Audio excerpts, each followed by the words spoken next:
Hey friends, so today we're going to talk about how to declutter. And I know this is something that everyone does a little bit differently, but I thought if I gave you guys some easy wins when it comes to decluttering, that it might make the whole process just feel a little more friendly and more fun, hopefully.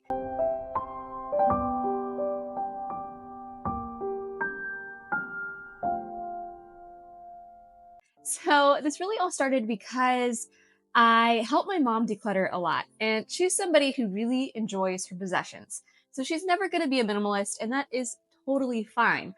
But she does get to points where she's like, I have too much, and I know I need to get rid of things. But the whole process is a little overwhelming to her, and often it stops her just from starting in general. So if that's kind of where you are, or you feel like you don't know where to start when it comes to decluttering, then this is the video for you. Okay, guys. So if you're new here, my name is Becky Truda, and on this channel, Minimalist, I just talk about decluttering and minimizing and how my minimalist journey has really helped my life, and I hope it can help yours too. All right, so let's start with the very beginning. When you are just thinking about decluttering and identifying that you feel overwhelmed in your home, what should you do first? So the first thing I try to do when I am decluttering myself or helping others around me to declutter is kind of assess what kind of declutter that they're looking for. What I mean by that is think about your personality. Are you somebody who really thrives when there is a lot going on, when there is a lot of people over at your house, there's a big party, and you thrive on that kind of energy, a lot going on, a lot of chaos? Then you might really enjoy what Marie Kondo says, which is taking everything out and putting it on a pile in your bed and going through that category on your bed at a time, where it's usually like a massive pile. But if you're not like that and you really enjoy maybe the slower parts of life, going on a hike, reading a book, or having a small party at your house with just a few friends, then you might need to declutter a little bit differently and a little bit slower and a little more intentionally with smaller areas. So this is something where I'm kind of in between. So when I was decluttering my clothes per se, I liked the big piles. I would do a big pile on my bed and go through everything, try everything on, and it would take me a long time, but I just enjoyed that process. When it comes to other things, like things that I don't enjoy as much, like going through the shed, or when I'm decluttering things like furniture, I don't enjoy it as much. And so doing little bits at a time was more beneficial for me. So kind of identify where you need to declutter, what kind of energy are you going to be able to bring to that area, whether you want to really start big and bold or whether you're going to need to start a little bit slower and be more intentional about those little places, like even a drawer, starting there and starting small. Okay, friends, so now that you know what kind of declutter personality you might have in this moment, it's time to decide where you need to declutter in your house. What are the parts of your house that are making you feel very uncomfortable or making you unhappy right now? So I have actually created a whole list of 200 things that you can declutter in every room of your house. So it goes through every room and gives you a list of things to look for and declutter. So if you need some help and some guidance, then please go over to my website, minimalist.com, and you can download that and follow along with that declutter. But walk around your house and really decide what are the places that are causing you maybe some tension, or maybe you're losing things a lot and it's hard for you to find things in certain areas, like you can never find your keys or you never know where the tape and the scissors are when you are trying to package something. Those are things that are so frustrating to go through in life, and they're something that you can actually fix. This is a problem that you can fix in your life and make those little moments of your life a lot easier.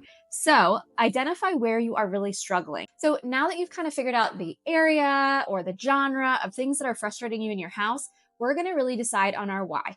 Why is this frustrating me? This is going to help you clarify up what you need to declutter in that area. So when I was decluttering things like my clothes, I started out not having any kind of why. I just knew that I had way too many clothes and it was frustrating me.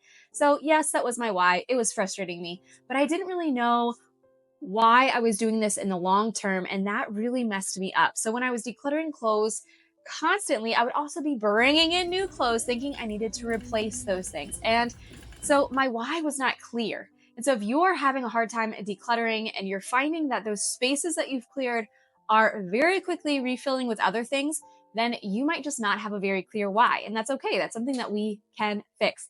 So thinking about your why, maybe this is something that you really want to stop losing your things. Like I was saying before, you want to start knowing where your objects are that you need for everyday basis.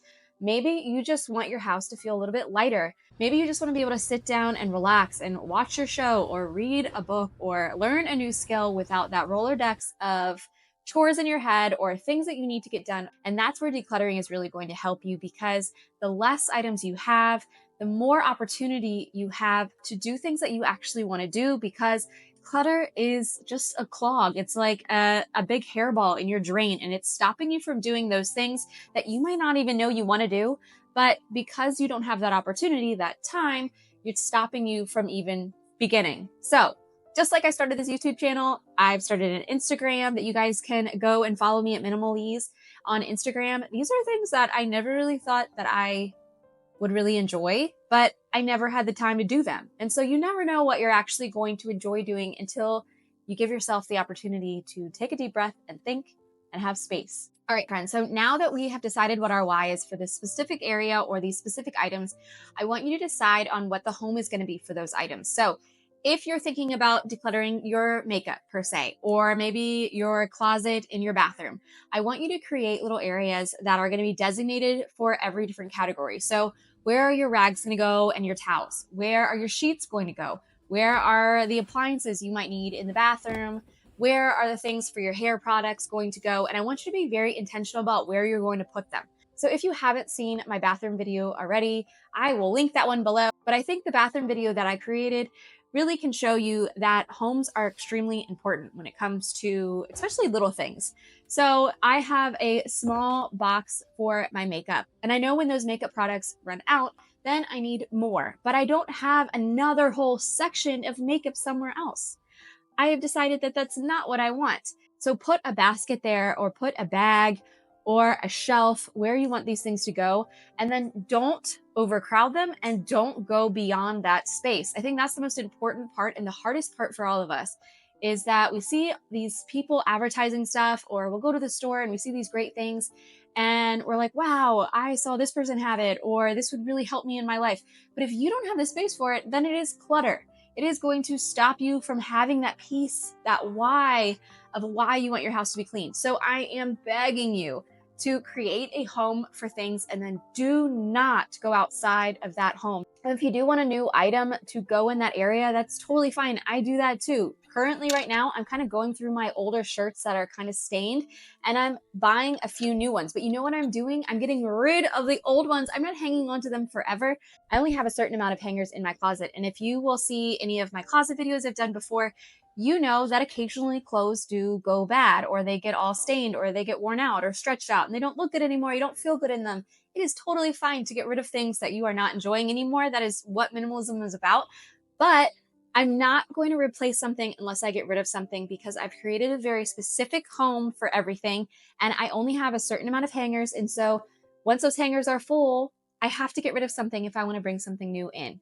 It stops you from overcrowding a certain area, and it also stops you from feeling the need to constantly buy excess when you create homes. So I beg you, please create a home for everything. It will very much help you out. All right, friends, I super love this community. I have met so many wonderful people out there who are decluttering and minimizing, and they tell me all about their lives and what they're doing, and it really inspires me, and I know it inspires the rest of us when we hear these stories. So if you are decluttering and you're enjoying this journey, then remember to put a heart emoji below so that we all know we're in this together, and hit that subscribe button so you can get my next video. But let's keep going because we're almost done. So while you are decluttering, to create a really successful declutter, once you've created those homes, and I told you don't overcrowd those homes, because it actually triggers your brain when you make things harder to put away. It triggers your brain that you don't want to do it. Our brains don't want to put things away when it's too difficult. So when you overcrowd that bucket with things, or you have way too many clothes or too many accessories, it is triggering our brain to know that it is really difficult to put things away. And I only know this not because I'm some scientist,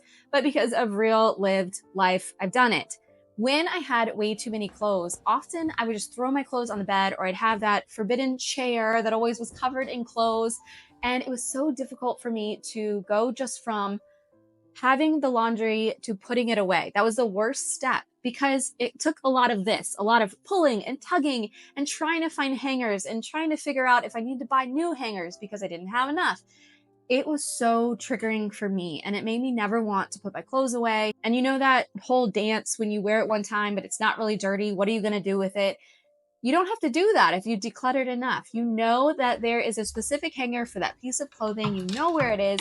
And because there is space in your closet, it's easy to put away. It becomes something that is very second nature and easier for your brain to figure out what to do next. So we love to create patterns, and it becomes a pattern in your brain. You take it off, you put it away, you know exactly where to put it away, and you know it's easy. So I really challenge you to create homes that are not overstuffed, not overfilled, and have very specific areas for all of your things as much as humanly possible. All right. And then while you are decluttering, remember that we are all in this journey together, and you are not going to have a completely decluttered minimalist house in a day. It's just not going to happen. Even if you do the boxing party for your whole house, it's going to take some time for you to figure out what you really love. It's just one of those things, it's a journey in life that we're not taught a lot as we grow up. And so it's really hard for us to figure out what we really enjoy and what is just plain excess and clutter.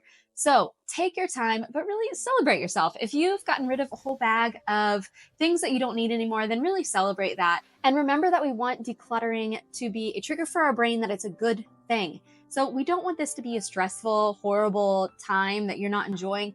We want this to be something where you feel really good about yourself, that you have open space that you can really enjoy now, and you have less of the things that you just don't need. So remember to have a little celebration, maybe drink a glass of wine, have a cup of coffee, put on some music, and really just enjoy this time, because this is self-care. You are helping yourself in the long run, and you're making your daily routines, you're making your cleaning routines so much easier for yourself, and it's going to pay off. It will pay off in the long run and make your life so much easier. So if you like learning about decluttering and minimizing, then remember to hit that subscribe button, and I will see you friends next week.